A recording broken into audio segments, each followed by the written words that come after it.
24 oras. Sa ikatlong pagkakataon mula noong Sabado, nagbuga na naman ng abo ang Bulkang Bulusan sa Sorsogon. At dahil sa mayat-mayat pag-ulan, pinangangambahan ang pagragasa ng lahar. Nakatutok si Rauna Crisostomo live mula sa Ilosin, Sorsogon. Rauna. Mel, kung kahapon hindi gaanong kalakasan ng pagbuga ng abo ng Mount Bulusan, iba ang nangyari kaninang hapon. Malakas na pagbuga ng abo ang ipinamalas nito. Kaya naman todo alerto na ang mga lokal na pamahalaan, gayon na rin ang mga residente sa mga susunod na advisory tungkol sa bulkan. Mag-aalas 4 ng hapon muling nagbuga ng abo ang Mount Bulusan. Nung unay parang itim na ulap lang ang nabuo sa bunganga. Pero maya-maya'y kitang-kita ng pagbulwak ng abo. Wala pang 5 minuto, agad nang kumalat ang abo at nangitim ang langit. Di nagtagal, nagkaroon na ng ashfall sa ilang barangay malapit sa bulkan. Ilang minuto matapos ang ash explosion, ito na't nararamdaman na sa barangay Cogon ang ashfall. Para siyang ambon pero imbis na tubig ulan, abo ang bumabagsak kaya masakit sa lalamunan at nakakapuwing pa. Kaya kailangan talaga ng mga gas mask o di kaya pantakip sa bibig para hindi mapaano dahil sa abo. Agading nag-ikot ang lokal na opisyal para palikasin ng mga tao. Paano kami makakalabas? Siyempre, tatakot. Anong plano niyong gawin? Siyempre, pag kinakailangan, dapat mag-evacuate. So ngayon, itong bumabagsak sa atin is asphalt na to. Putik na nandito. So nagsisimula tayo mag-evacuate bago umabot ang dilim. Meron. Sa inisyal na taya ng FIVOX, ang pagbuga na ito ang pinakamalakas at pinakamalaking isinaboy na abo sa loob ng 4 na araw. Sabado unang nag-alboroto ang bulkan. Kahapon naman, muli itong nagpasabog ng abo at nagkaroon ng ash explosion. Pero tila nagbigay na ng senyales ang bulkan sa posibleng pagsabog. Nakaumbok pa rin daw ang lupa sa ilang lugar sa paanan ng bulkan na senyales ng abnormal na aktibidad sa ilalim ng lupa.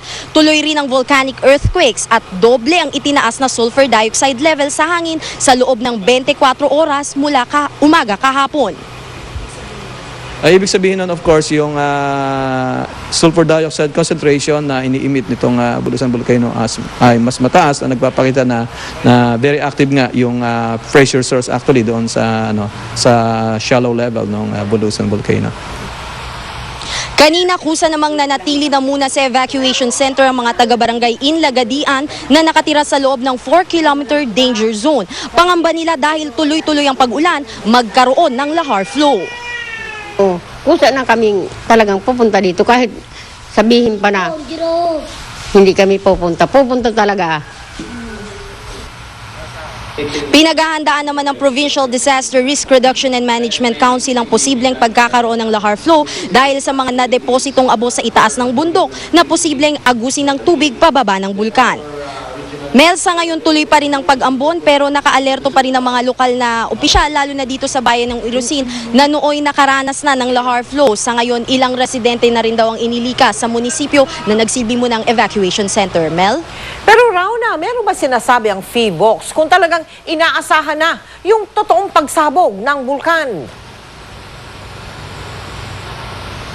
Mel, sa ngayon Mel, inaantay pa natin ang pinakahuling update ng FIVOX. Pero ang sabi sa atin ng FIVOX kanina nang makausap natin sila, base sa history nitong Mount Bulusan, puro phreatic eruption o ash explosion lang ang kanyang inilalabas. Ulitin natin, 1918 siya huling nagkaroon ng volcanic eruption o yung pagsabog na may inilalabas na magma o lava. Mel? Pero Rauna, nakakapaminsala din yan. Kamusta naman ang paghahanda nila sa mga evacuation centers? Kanina nga Mel, no, pagkatapos mismo ng pagsabog ng bulkan, agad nang naglibot ang mga lokal na pamahalaan, pati na rin yung mga barangay captains sa mga lugar na apektado nitong ashfall. Inihanda na nila, nakalatag na ang mga evacuation center, pati na rin yung mga kagamitan na kailangan sa itong ang pagbuga ng abo dahil nga delikado ito sa kalusugan, lalo na para sa mga bata at lalo na dun sa mga mahihika. May mga nakareserba na raw na mga gas mask at mga gamot oras na kailanganin nito. Mel? Maraming salamat sa iyo, Rauna Crisostomo. Nahuli na ang 2 sa mga suspect sa carjacking o yung pag-aagaw ng sasakyan sa libis sa lungsod ng Quezon nitong Biyernes. Ito ay matapos bumangga sa poste sa may West Service Road ng South Luzon Expressway sa may dakong bikutan ang kanilang sasakyan. Inaantok daw kasi ang driver. Nakatutok si Emil Sumangil. Hindi sa isang police operation asabat ang nakaw na sports utility vehicle na ito. Nabawi ito ng mga otoridad matapos madisgrasya sa hangganan ng Sukat Bikutan exit pasado alas 8 ng umaga kanina. Sa inisyal na investigasyon ng Parañaque Police, inantok daw ang driver kaya ito bumangga sa poste. Sa ilalim ng mga upuan sa loob ng wasak na Montero, nakuha ng mga pulis ang dalawang 12-gauge shotgun. 2 sa 6 na lalaking sakay nito ang naaresto ng mga otoridad, habang ang 4 na iba pa kabilang ang driver na sinasabing mga armado nakatakas sakay ng kinumander na taxi.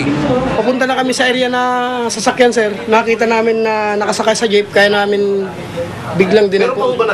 Nang magsagawa ng motor vehicle verification ng mga pulis batay sa plaka ng sasakyan at sa kopya ng rehistro na nakuha mula sa glove compartment, nakumpirmang nakalarma nga ang Montero. Pasado alas 6 ng umaga, Biyernes noong isang linggo, nang tangay ng mga carjacker ang kulay puting Mitsubishi Montero. Inialarma ang sasakyan, ang plaka pati na ang modelo nito. Pero nakakapagtaka, nakabiyahe pa ang Mitsubishi Montero nang hindi pinapalitan ang plaka ng sasakyan. Ano ba yung mga kasama mo? Bakit may mga baril? Pulis ba? Sundalo? Ano ba yan? Hindi ko alam. Ikaw, ano ka? Tricycle driver lang ako sa amin, sir. Sir, wala. Hindi, sir. Napasama lang, sir. QCPD CIDG ang may hawak sa kaso. Nakipag-ugnayan na raw sa kanila ang mga may-ari ng sasakyan. Aalamin ngayon nila mula sa mga biktima kung ang dalawang natak na suspect ay kabilang sa 10 carjacker. Una lang sinabi ng mga biktima na nakilala nila ang mga suspect dahil wala raw bonnet o maskara, itsurang bata raw at bawang malalakas ang gamit na armas. Sabi ko, mga anak, mahal kayo ng Panginoon. Kasi mga bata pa sila. Mahal na mahal kayo ng Panginoon. Alam ko na meron din kayong Diyos sa puso nyo kahit papaano. Papasok na rin sa investigasyon ng HPG Mobile Patrol Group at ang Southern Police District para buwagin ang organized crime group na ito na posibleng konektado rin sa Bundol Gang. Grupo na ang modus daw ayon sa PNP ay umispat na mga mabibiktimang balikbayan sa airport. Ang mga taga Emi de la Cruz yung dalawa at parang sidecar driver lang yung isa. Yung isa naman nagtatrabaho dati sa isang isang company. Meron po kayong binabanggit na affiliation nila sa isang grupo ng mga sindikato. Ano po yun, sir? Yung Snake Group na napatay ng Pasay noon.